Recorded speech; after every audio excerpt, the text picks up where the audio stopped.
प्यारे बच्चों जो है आज हम आपको जो है प्रश्नावली 4.1 में द्विघात समीकरण यानी क्वाड्रिक इक्वेशन जो है हम बताने जा रहे हैं। यानी द्विघात समीकरण जो है आपको प्रश्नावली 4.1 में पढ़ना है।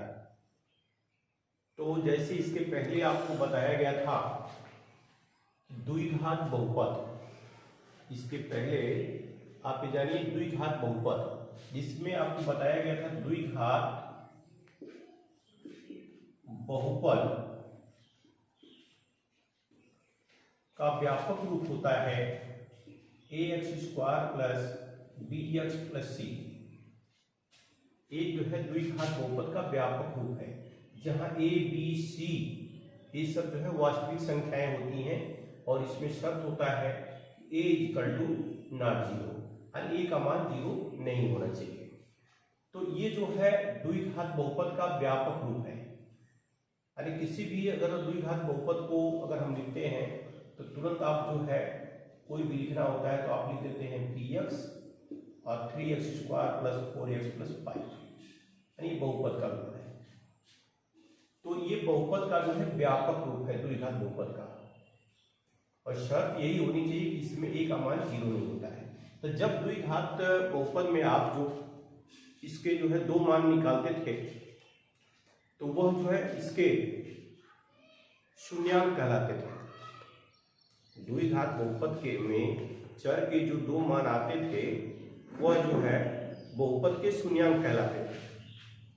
अब वही यहाँ जो है आपको जो वहाँ शून्यांक कहलाते थे और यही जो है आपको द्विघात समीकरण जब हम बता रहे हैं तो द्विघात समीकरण में जो है ये मूल कहलाते हैं। जैसे द्विघात जो समीकरण आपको पढ़ना है इसका व्यापक रूप होता है ax² plus bx plus c बराबर 0 होता है, यानी ये व्यापक रूप है इसका। कोई भी द्विघात समीकरण जो होगा वह ax² plus bx plus c बराबर 0 के रूप में होगा। अगर इस रूप में होता है तो समझिए आप द्विघात समीकरण है। यहाँ भी जो है a b c ये जो है वास्तविक संख्याएं हैं और इसमें भी शर्त होती है कि a = नॉट 0। यहाँ a का मान जो है 0 नहीं होना चाहिए। अगर a का मान 0 हो जाएगा तो यह जो है द्विघात समीकरण का रूप नहीं रहेगा। तो द्विघात समीकरण का जो व्यापक रूप है आप उसको याद कर लेंगे, ax² plus bx plus c बराबर 0। अब इसमें जो द्विघात है, चूंकि चर की अधिकतम घात यहाँ 2 है तो निश्चित है द्विघात समीकरण है तो इसके जो है दो मान आएंगे, x के दो मान आएंगे।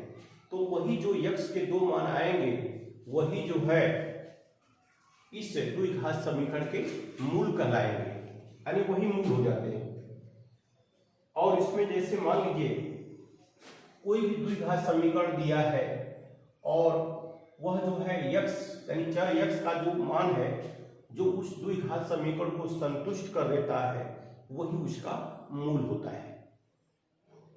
यानी जैसे कोई भी समीकरण है द्विघात समीकरण, जैसे एग्जाम्पल के तौर पर x² माइनस 5x प्लस 6 बराबर 0 ये है।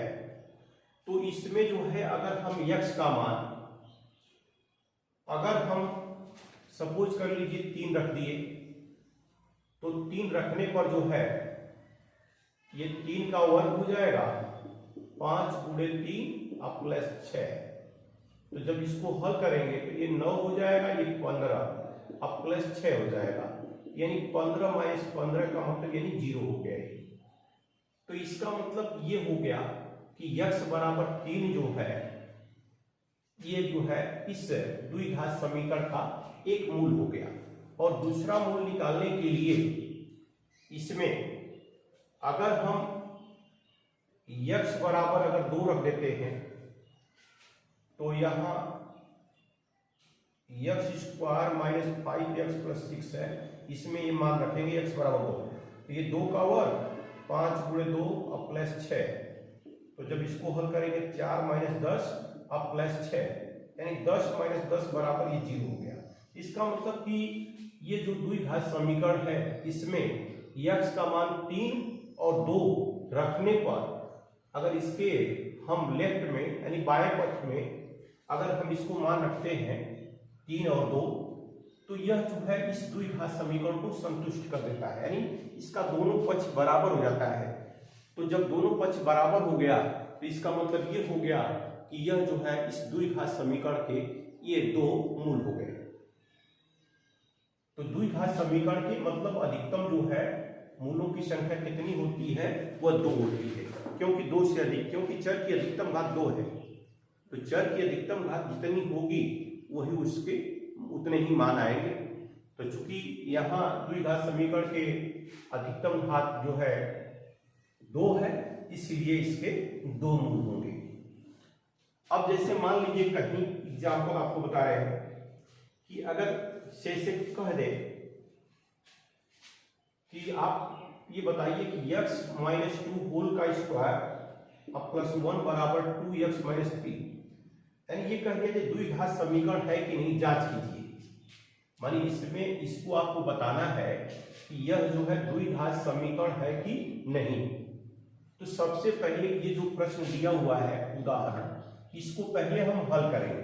मानिए ये उदाहरण है, इसको हम पहले हल करेंगे। तो यहाँ x - 2 होल का स्क्वायर है, तो a - b होल के स्क्वायर का सूत्र यहाँ लगा देंगे, यानी कि हो जाएगा x² और -4x अब +4 +1 और ये 2x - 3। अब इसको पक्षांतर कर देंगे, तो x² - 4x + 4 +1 -2x + 3 बराबर 0। तो यहाँ x² 4x माइनस का है और माइनस का 2x है, तो -6x हो गया, और 4 5 5 3 8 ये बराबर 0। तो यहाँ देख रहे हैं कि आपका जो ये हल करने पर जो है ये आपका इसी रूप में आ गया, ax² + bx + c बराबर 0 के रूप में आ गया, यानी ये द्विघात समीकरण के रूप में आपका आ जाता है। क्योंकि अगर यहाँ तुलना किया जाए इससे, तो यहाँ जो है x² है, तो चूंकि यहाँ x² का गुणांक 1 है, इसलिए अगर हम तुलना करते हैं तो a का मान 1 हो जाएगा यहाँ, और यहाँ b का मान जो है -6 हो जाएगा और c का मान 8 हो जाएगा। तो ये देख रहे हैं कि जो हल किया हुआ ये उदाहरण है ये आपका जो है द्विघात समीकरण के रूप में है। तो कोई भी प्रश्न अगर दिया रहेगा और आपसे पूछा जाए कि ये आप बताइए कि द्विघात समीकरण है कि नहीं, तो उसको आप पहले हल करेंगे, और हल करने के बाद आप जो है देखेंगे कि यह जो है द्विघात समीकरण के व्यापक रूप में आ रहा है कि नहीं। जब व्यापक रूप में होगा अर्थात ax² + bx + c बराबर 0 के रूप में होगा, तो निश्चित है कि वह जो है द्विघात समीकरण होगा। दूसरा जो है एग्जाम्पल एक और बता रहे हैं आपको, जैसे x + 2 होल का क्यूब ये बराबर x³ - 4 है।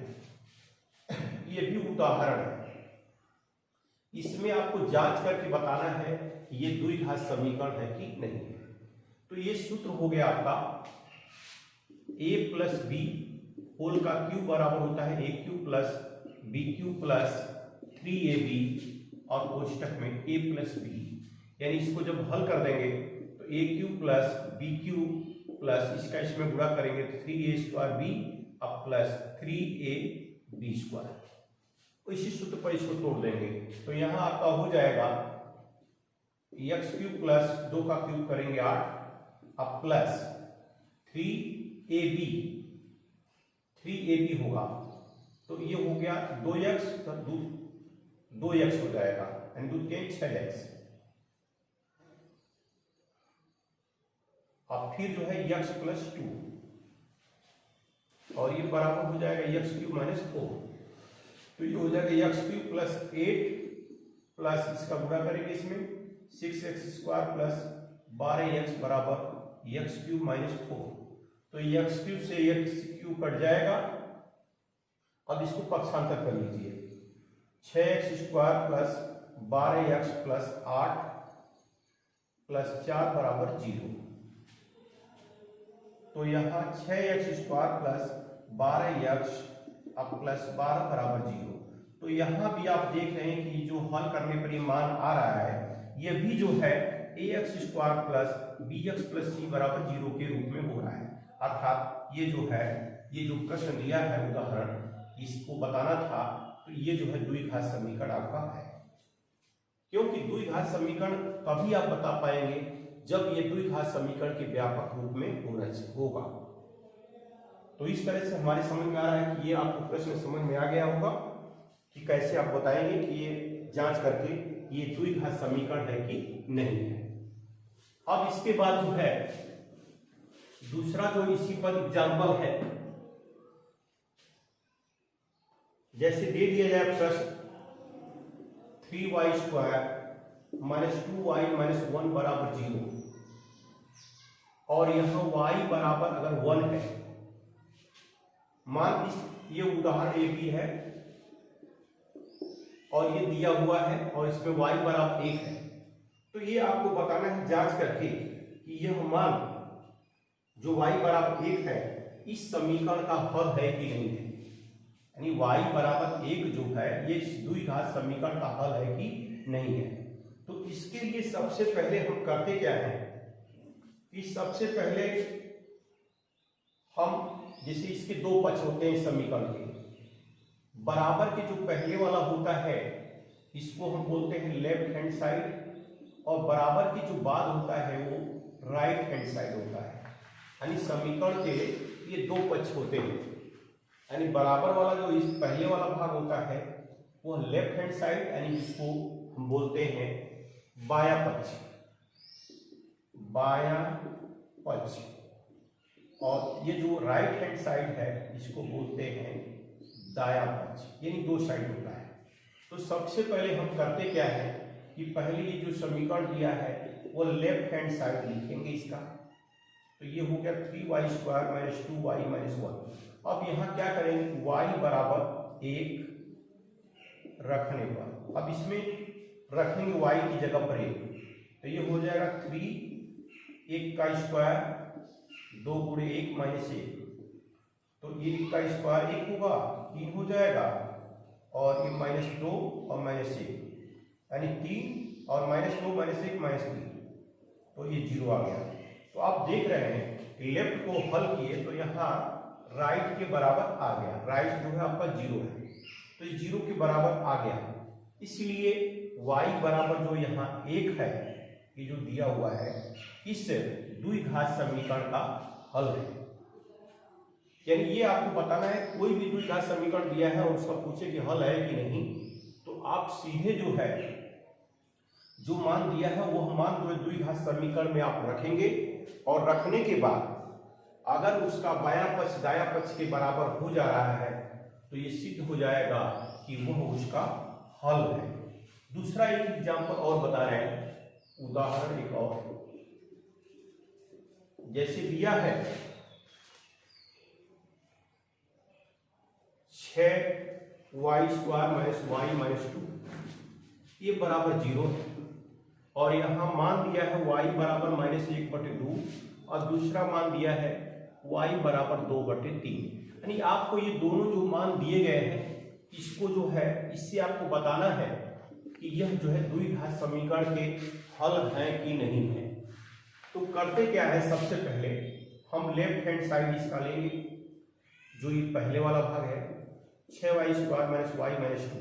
अब करेंगे क्या कि यहाँ जो है y बराबर -1/2 रखने पर इसमें आप रखेंगे, तो जब इसमें रखेंगे तो 6 -1/2 का स्क्वायर और -1/2 और -2 हो जाएगा। तो यहाँ जो है 6 -1/2 का स्क्वायर 1/4 हो जाएगा, और ऋण का ऋण में गुणा करेंगे धन 1/2 -2, तो इसको काटेंगे 2 × 3 = 6, 2 × 2 = 4, तो ये हो जाएगा 3/2 धन 1/2 -2। तो इसका एलसीएम अगर लेते हैं तो 2 आता है, तो 2 से 2 कट जाएगा, 2 × 2, तो 1 का 3 में गुणा करेंगे 3 धन 1 -2, यहाँ जो है 4 हो जाएगा, क्योंकि बटे 1 है तो 1 × 2 = 2 × 4। तो यहाँ देख रहे हैं कि 4 और -4, बटे 2, यानी 0/2 बराबर क्या आ गया, 0 आ गया। तो जब ये 0 आ गया तो ये राइट के बराबर आ गया। इसका मतलब ये हो गया कि y बराबर -1/2 जो है इस द्विघात समीकरण का हल है।